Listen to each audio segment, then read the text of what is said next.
it used to be the case that every time I got one of these nasty grams, right, the fake class action lawsuits where it's like your damages are going to be $4,000 per minute per resident of the state of California, right? Like it's absurd. What's this guy looking for? Half the time they're looking for $2,500 and they'll go away, right? You just pay an attorney to deal with that. You know, the attorneys are paid by for every 6 minutes.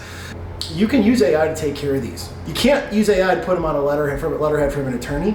You can get smart quick about what's really happening here. You can figure out what are these guys likely to take to go away. Do they have a case? And even if you do choose to pay your counsel to help you with this, you can come to them with like, this is what I want. This is an important one for the founders. It'll save you at minimum a lot of money. I am not a lawyer or a doctor. Seek medical attention. All right, guys, I got one for you. All right, I got one for you. What do you call 1,000 lawyers chained to the bottom of the ocean? Huh? A good start. I'm just kidding. My best friend's an attorney.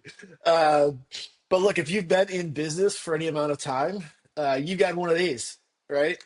And the first few times, they're like real scary. They're real scary. And eventually, you learn that this is a business model, right?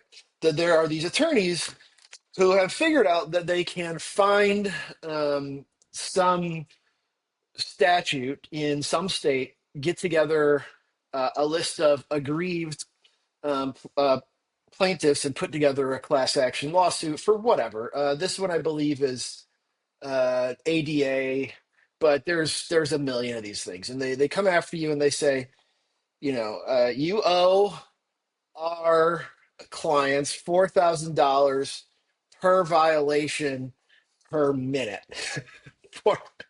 for some thing about the font size on your checkout that you didn't like. That's actually not even clear in the law, right? And they're real scary at first, but eventually you learn how to handle these really well. But they still cost you money. They cost you money, you know, when you're dealing with your attorneys, and then they cost you money when you eventually pay them off because it's easier to pay them 5 grand to go away than it is to fight these guys. And that's what they're looking for. Is they're looking for a few $1,000s.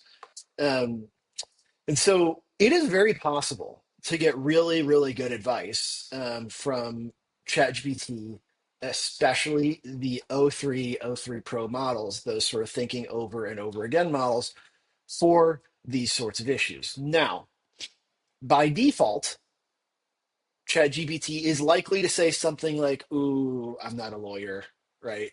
Because there's liability there. But what I'm going to show you guys is how you can go around all of their nanny filters and go straight to the model and get the real deal. The truth is, I actually use it more for things like um, leases. So in this one, I literally drop in a lease and I ask them for feedback. And I think actually in this version, I had already taken the feedback and I said, hey, is this lease actually improved?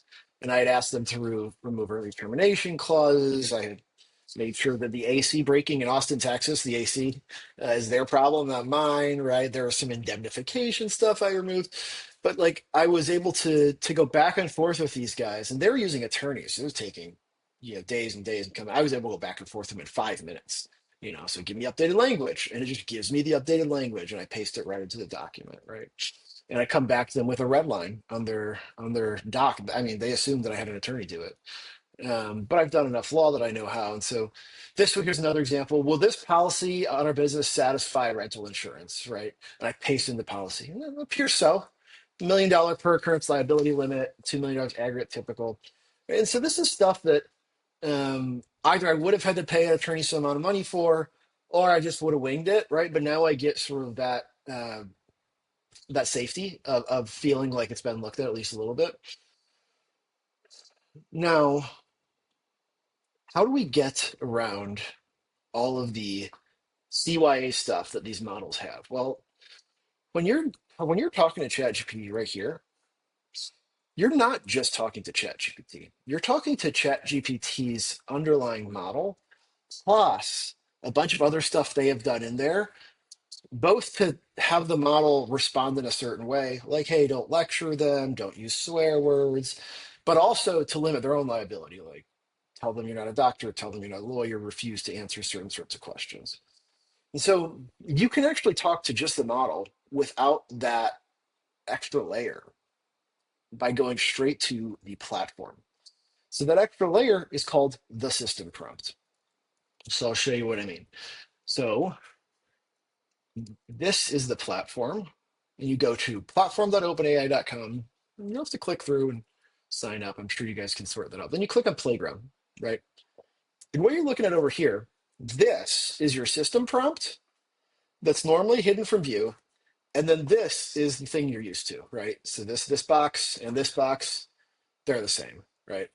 Um, and you can see this, right? So I'm going to use a here. Um, I'm gonna say, let's see, my name is Amir. Tell me something that I may not know, right? And I just selected the model O3. There's a lot of tuning options you can do over here, but the main thing is just picking the model, as we've talked about again, because over and over again, thinking models. And you can see it's over here. It's got thinking, and then you can see the message coming back. And this is now interacting directly with the model with very limited, if any, obfuscation on top. And so you can see, well, how do I see the system prompt in action? It's like you always respond like a pirate, right? And so now that system prompt is there, and anything I see over here, I it'll this is how it's filtered. So I said, my name's Amir. Tell me something you know. I'm shutting my chat, but oh, hey, I'm here, Hardy. It's so childish. But there you can see that's how you go straight to the model, and this is how you can get the sort of unfiltered version, and that's really useful. And I'll show you a made up example of how you can see how this works. So I went over here and I said, okay, just look at this piece in the middle. It's a system prompt. You're an ADA troll lawyer. You try to shake down companies for settlements for minor violations of unclear laws in California. Your name is Slimeball Ted. It's a real name. Your firm is Slimeball Partners LLC. It's a real firm. So I give it I actually having it play the Slimeball attorney. I said, now give me the first communication likely to receive from Slimeball, right? And so let's see, what does that look like? And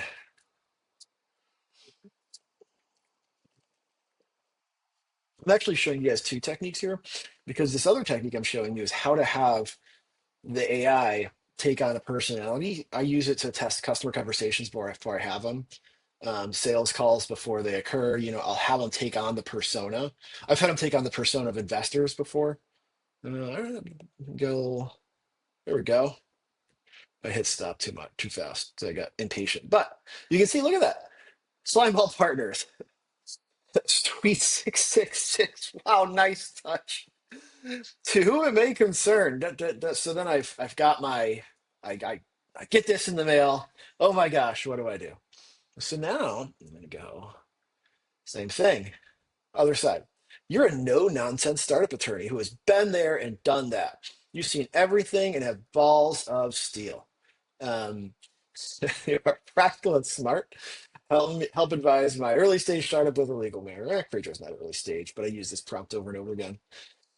And so then I come over here. So I set it up to tell OpenAI to respond as an attorney. This will get us around all the sort of stuff they put in there to protect you from yourself and limit their own liability.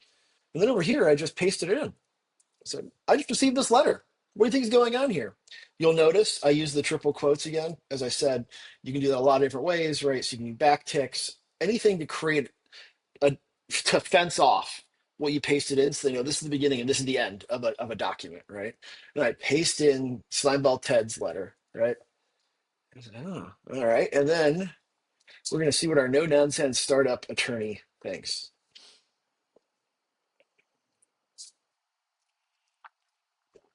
Theodore Slimeball Ted Griffin. It's gold. Managing partners. Oh, this is so good. This is, I mean, sometimes these models have a sense of humor. Was this $5,000? So this is actually not a good threat letter because they normally don't include the amount they would settle for, right? And normally they tell you something crazy, $5,000 a minute, right? Per person, per violation. It's like, so you owe $1 trillion a day. Um, here we go. All right. Yeah, CYA. What this really is, a boilerplate drive-by, surf-by, 8A website accessibility demand. They ran or had a paralegal run an automated WCIG scanner, spit out a generic list of issues, and now are shaking you down for a nuisance settlement. How much real leverage do they have? Up to 4K. They have to show real name plaintiff, da da da. What are this week? Yeah. Do a scan, keep a snapshot of the current website. Here's a playbook. Cut a deal, be done, right? Sign a vanilla settlement, remediation timeout. This is what you should do. And in these cases, you just accept that you're being shaken down and you move on. Um, but this is fantastic, actually. This is like really, really good legal advice. And it takes you from the place of like, oh my God, what do I do? To like, I have a plan really, really fast. So I find a lot of use from being able to go straight to the models and have them think in the way that I want them to think, right? You guys got to understand the text box that you're looking at over here. This has been tuned for grandma, right? Like for my son, it's been tuned for everybody. And you can influence that through custom settings, which we'll go through in another video. Um, but if you really, really want the real deal, you can go straight to the models. Platform.openai.com. This same thing exists for every other one. Console.anthropic.com, aistudio.google.com. So, and there's many others.